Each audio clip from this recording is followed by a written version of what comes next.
آپ لوگوں نے جو ہم سے باتیں کی ہیں اور جو سوال بھیجے ہیں کامنٹ سیکشن میں یوٹیوب کے، ان کو شامل کرتے ہیں۔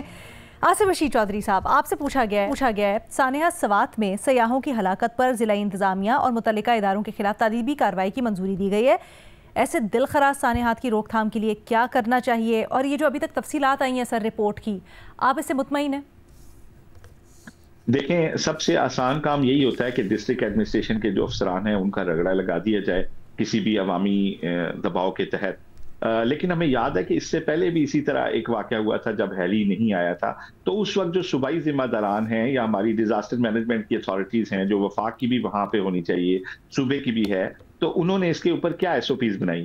کیا اس کے بعد انہوں نے ان علاقوں میں سینسیٹائز کیا یہاں کی ڈسٹرکٹ گورنمنٹ کو کہ آپ یہاں پہ جو ٹورسٹ آتا ہے اس کو آگاہ کریں، اس کو ایک کوئی بکلیٹ اس کو پڑھنے کے لیے دیں، اس کو کوئی پمفلٹ دیں کہ آپ نے یہاں ڈرائیونگ میں کیا چیزوں کو نظر جو ہے اس کو رکھنا ہے ذہن میں، آپ نے یہاں پہ یہ ایڈونچر ٹورزم ہے، آپ نے کن علاقوں میں نہیں جانا، کیا کیا احتیاطی تدابیر کرنی ہے۔ انفارچونیٹلی ایسا کوئی اقدام اس کے بعد بھی نہیں کیا گیا تھا، اور مجھے نہیں لگتا کہ ان افسروں کو ہٹانے کے بعد بھی کوئی ایسا اقدام کیا جائے گا۔ جب تک ہم اپنے ٹورسٹ کو سینسیٹائز نہیں کریں گے، جب تک ہم اپنی جو ضلعی انتظامیہ ہے اسے سینسیٹائز نہیں کریں گے کہ اس کے پاس کن صورتحال کے نبٹنے کے لیے اس کے پاس وسائل ہونے چاہیے، اس کے پاس پلانز ہونے چاہیے، اور پھر جو ڈیزاسٹر مینجمنٹ کی جو باڈیز ہیں ان کو بھی ہمیں اس پہ لوپ میں جب تک ہم نہیں رکھیں گے، تو ایک تو سیاح کو، ایک ڈسٹرکٹ ایڈمنسٹریشن کو، صوبائی حکومتوں کو، ان کو جب کوآرڈینیٹڈ ایفرٹ ہوگا تو ہم انشاءاللہ ان حادثات سے بچ سکیں گے۔ بہت شکریہ آصف رشید چودھری صاحب۔ مظہر عباس صاحب، اگلا سوال آپ کے لیے۔ ذوالفقار علی بھٹو جونیئر کی جانب سے نئی سیاسی جماعت کے اعلان اور جیے عوام کے نعرے کے ساتھ میدان میں اترنے سے کیا پیپلز پارٹی کی سیاست پر کوئی اثر پڑے گا؟ بہت جلدی ہے یہ کہنا، لیکن ایک کانسٹنسی ایسی ہے کہ جہاں پیپلز پارٹی کو اب محنت کرنی پڑے گی، اور وہ ہے لیاری۔ کیونکہ لیاری میں 2018 سے جو پالیٹکس ہو رہی ہے اس میں پیپلز پارٹی کا گراف جو ہے وہ نیچے آیا ہے۔ آپ دیکھیں کہ 2018 میں خود بلاول بھٹو وہاں سے ہار گئے، اور بلکہ ان کی تیسری پوزیشن آئی۔ اس کے بعد بھی جو 2024 میں گو کہ پیپلز پارٹی جیت گئی، لیکن وہاں جو صورتحال تھی وہ اچھی نہیں تھی، اور بہت سے لوگ اس کے ریزلٹس کو کوسچن کرتے ہیں۔ تو ڈکلائن پیپلز پارٹی کی پاپولیرٹی میں کافی سالوں سے آ رہا ہے لیاری کے اندر اس میں، اور ابھی ذوالفقار جونیئر جو ہے جس انداز میں وہ پالیٹکس کر رہے ہیں وہ بالکل ذوالفقار علی بھٹو کے اسٹائل میں پالیٹکس کر رہے ہیں، یعنی جا کے گھروں میں جا کے بیٹھنا، عوامی سطح پہ عوامی اسٹائل پورا ان کا اپنانا، ایون لاڑکانہ کے اندر وہ جس طرح جا رہے ہیں، یہ کینال کے ایشو پہ انہوں نے جس طرح، لیکن یہ کہنا کہ کیا پیپلز پارٹی کو پریشان ہونا چاہیے، ابھی اٹس ٹو ارلی، کیونکہ ابھی وہ اکیلے ہیں۔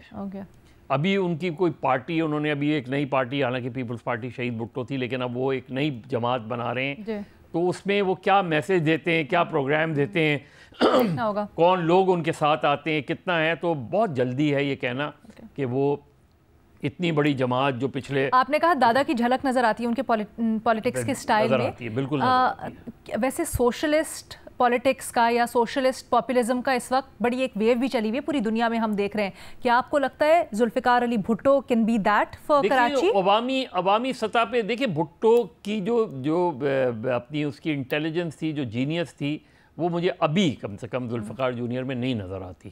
اچھا، وہ شارپنس وہ جو تھی، لیکن ذرا سیاست کے رنگ ڈھنگ بدل رہے ہیں۔ نیو یارک میں ہم نے دیکھا زہران ممدانی اپنے سٹائل کی وجہ سے، اپنی غیر روایتی پولیٹکس کی وجہ سے وہ ہے بڑے مقبول ہوئے، اور اس نے پچھلے کین ذوالفقار علی بھٹو بھی زہران ممدانی فار کراچی؟ ابھی میں کہہ رہا ہوں کہ ابھی تو جی، ٹو ارلی، ابھی کسی کے بارے میں اتنی جلدی اتنا بڑا اسیسمنٹ لگانا بہت جلدی ہے۔ تھینک یو مظہر صاحب۔ فخر درانی صاحب، آپ سے بڑا ہی اہم سوال ہو رہا ہے۔ وزیر خزانہ نے بجٹ تقریر میں اس چیز کے اوپر بہت ایمفسائز کیا کہ خوراک کی کمی، ناقص صفائی اور جتنے بھی پاکستان میں بڑے مسائل ہیں یہ سب آبادی میں بے تحاشا اضافے سے جڑے ہیں۔ سوال یہ ہو رہا ہے کہ حکومت اس متعلق آگئی مہم کو مؤثر بنانے کے لیے کیا کر سکتی ہے؟ ہم نے دیکھا اس سے پہلے بھی بڑے پروگرامز لائے گئے، لیکن ان کے ریزلٹس اس طرح سے نہیں نکل پائے۔ کہاں پر کمی رہ جاتی ہے آپ کے خیال میں؟ بالکل علینا، یہ ایک بڑا سنجیدہ معاملہ ہے اور آگے آ کے پاکستان کے مستقبل کے لیے یہ بڑے مسائل کھڑے کر سکتا ہے، کیونکہ ہمارے جو ریسورسز ہیں وہ اس تیزی سے اور اس حساب سے نہیں بڑھ رہے جس حساب سے اور جس تیزی سے ہماری آبادی بڑھ رہی ہے.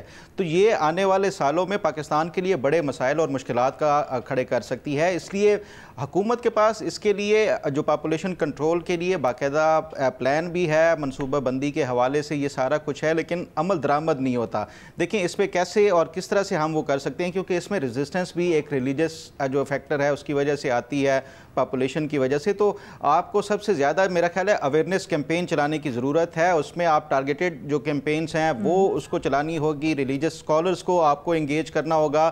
پھر اس کے ساتھ ساتھ گراس روٹ لیول کے اوپر آپ کو کریکولم میں بھی کچھ جو پاپولیشن کنٹرول اور اس کے ریپروڈکٹیو ہیلتھ کے حوالے سے یہ اویئرنیس جو ہے وہ کیمپین چلانی ہوگی. پھر آپ گاؤں اور دیہاتوں کی لیول پہ دیکھیں تو وہاں پہ جو کم عمری کی جو شادیاں ہوتی ہیں اس میں بڑا مسائل ہوتے ہیں، اور بڑی ایک پاپولیشن ایسی ہوتی ہے جو کم عمری کی شادیوں کی وجہ سے جو ہے وہ ہوتا ہے. پھر اس کے ساتھ ساتھ آپ کو جو ہے وہ ویمن امپاورمنٹ کے حوالے سے اور جو ویمن کی جو فائنینشیل اس کے حوالے سے جب تک ان کو انڈیپینڈنٹ نہیں کریں گے، یہ وہ تمام فیکٹرز ہیں جس کی حکومت کو پہلے سے علم ہے اور اس کے حوالے سے انہوں نے آلریڈی منصوبے بنائے ہوئے ہیں، لیکن اس کے اوپر عمل درآمد نہیں ہوتا. اور اس کی وجہ یہی ہے کہ ہماری جو ریزسٹنس ہے گراس روٹ لیول کے اوپر ریلیجس فیکٹر کی وجہ سے بھی. تو زیادہ ایفیکٹیولی آپ کو ریلیجس کمیونٹی کو اس میں انگیج کرنا ہوگا، ٹارگیٹڈ میسیجز جو ہے وہ دیں، تو اس کے ساتھ ہی آپ کو یہ ہوگا. ادروائز جو ہماری پاپولیشن جس تیزی سے بڑھ رہی ہے یہ بھی ایک بڑا الارمنگ ہے، ایپیڈیمک ہے. ٹھیک ہے جی، بہت شکریہ.